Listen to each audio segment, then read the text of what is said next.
Hello everybody, welcome back.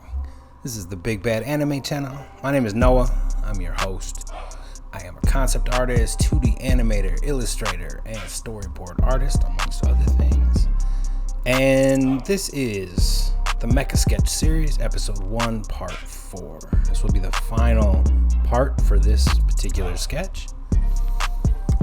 And this is, for me, where things get to be a lot of fun.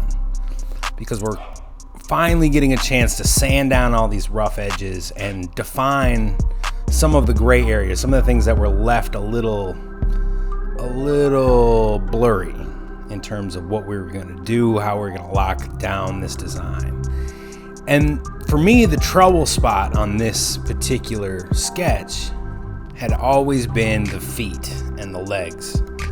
They were looking really wrong one to the other. They didn't have any symmetry. It was just wrong. And I knew it. So what I try to do is I find the good leg or the good example to use as my blueprint for the other one and try to make them both work. I think I got mixed results with this. I don't think I nailed it, but it was passable for the sketch. Keep in mind, this isn't any kind of final piece. This is just to generate the idea.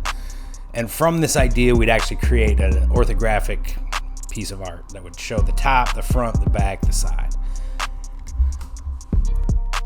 But for the idea generation part of this, I like to allow myself the room to be wrong, to let certain things be off, and just to continue to work through it.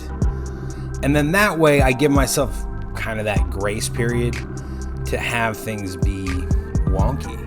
And just be okay with it and trust that I'll be able to fix it or figure it out down the road. And just having that sense of this will work out is something that comes with time, experience, and the confidence that comes from completing projects and from finishing on deadline. And there's just a certain amount of, I'll figure this out, don't worry, that comes with those chops. And it just takes time. It just means you've gone through the fire and you know that you can handle a little bit of heat. I know the muse is kind of like my Athena or my Nike or my goddess of war, and I just have faith she'll carry me through this. And we'll get through the tough parts. And as you see, it worked out. It worked out relatively well. Like I said, I give myself about a 6, 7 on that. Not a full 8 or 10. And that's fine. Sometimes I knew there was going to be a dust cloud in front of the feet, but I don't like trying to hide pieces of anatomy that aren't working. I feel like that's a bad habit. So I was trying to get them locked down as well as I could so that even with this dust cloud kind of obscuring some of the details, they look solid and passable. And it was a good exercise for me. As we're moving along, I'm trying to find all the little dings and highlights on the edges. You tend to get a little bit of reflectivity at the edge of a piece of metal or anything that's going to reflect light. And you're also, if there's a bow or a curve to it, you're usually going to see a kind of reflective strip or some reflectivity on the top of the arc of that curve. If that makes any sense.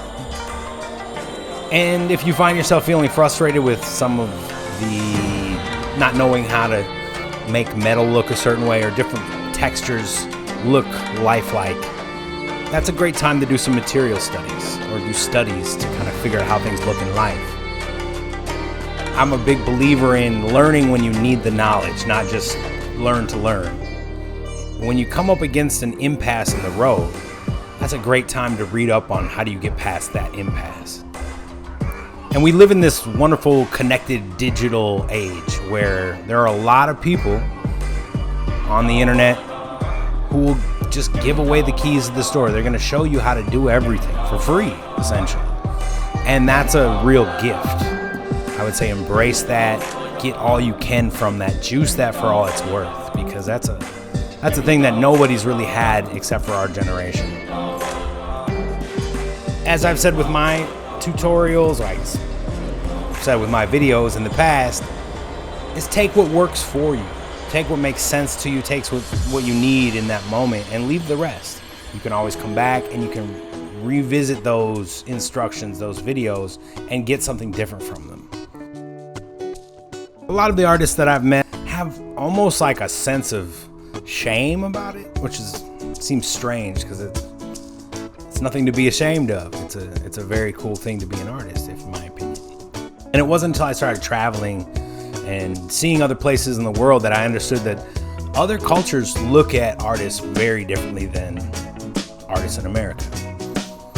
Our culture is very centered around consumerism and how to sell products. And if your art makes money, then everybody loves it. But if you're just an artist trying to figure it out, there's a certain sense of just quiet that I've seen in artists who just it seems like they don't even want to tell anybody that they draw.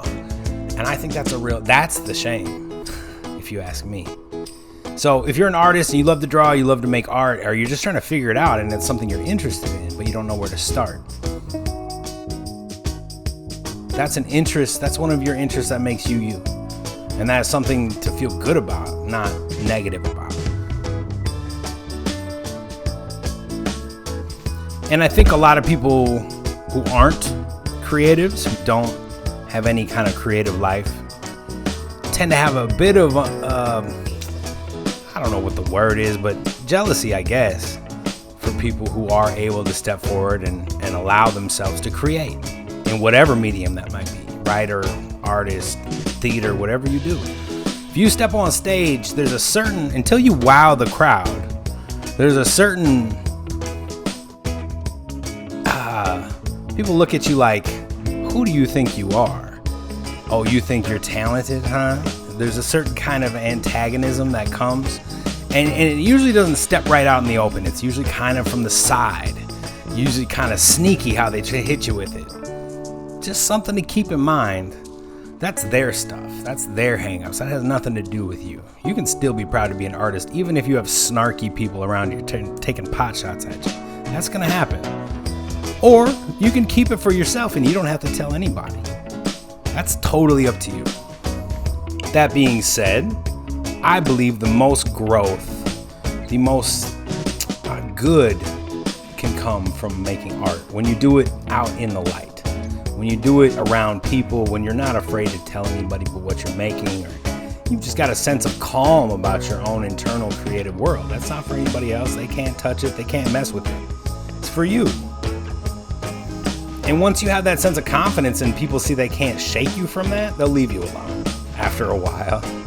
They'll just kind of go, well, that's his thing, and go mess with somebody else. And that's true. This is your thing. If this interests you, this means it's for you. There's a reason you're drawn to art or you're drawn to drawing. There's a reason in there. You may not know what that is at this time, but I believe those things become clear to us given some effort, some mileage, and some time on the clock. Speaking of time on the clock, make sure to give yourself time to develop, to just learn. Results will come, but they come with the love of making art. You know, when you love to create, you do it all the time. You do it every chance you can get. And it's not an obligation. It's a get to, not a got to. I get to do this. I don't have to do this, right? And once it becomes that thing that you're always looking forward to, how good you are right now today becomes a little bit irrelevant, because you'll be better tomorrow, the day after, the week after. Those things will come in time. So give yourself that space to grow. I think everybody wants results now. They want it to be easy. They want to be the best with the least amount of investment. And at least with creativity and art, that's not how it works. On the opposite side, I would say, make sure to leave open the door for the possibility that whatever you're working on, whatever you're creating, or wherever you're heading is a lot more powerful and positive than you may know. And you may have any idea. This could open all kinds of doors that you never, ever thought possible. At least that's what I've seen for the people who put in the work, who show up, who put in their time, pay their dues, and make amazing art. That's what I've seen in real life, in real time. And it develops your mind into seeing creative problems or creative solutions for the problems that you're faced with, even if they aren't art problems per se. You're going to be a think outside the box kind of person because that's how you operate in your regular schedule. You're a think outside the box creative type as it is already. And so when you're pressed, or when you put they put something in front of, most people would look at it and not know what to do with, you most likely have a solution that'll catch most people off guard. Thank you so much, you guys. This has been a real treat. I just can't thank you enough for stopping by, for sticking around this long, listening to me yammer on. It's been a real treat. I'm interested to hear what you're working on. What's your current art project? Or what are the things maybe giving you some problems that we can work through? I got a lot planned for us here at the Big Bad Anime Channel, but I am always interested to hear feedback, and I would love to hear more about what's going on with your creative world. So let's talk. Hit me up in the comments below. This is going to be a consortium of artists and creative types here, and it's going to be a safe place for people who want to create and learn better ways to move forward. So anyways, my name is Noah. This is the Big Bad Anime Channel. Make some art today. It's a perfect day to make a little bit of artwork. And this has been the Mecha Sketch Series, Episode 1, Part 4. You're amazing. You're awesome. Thank you for sticking around. And don't forget, I believe in you. I truly believe you can create more than you ever thought possible. So just start at the beginning, start at the start, and start today. Thank you so much. Peace.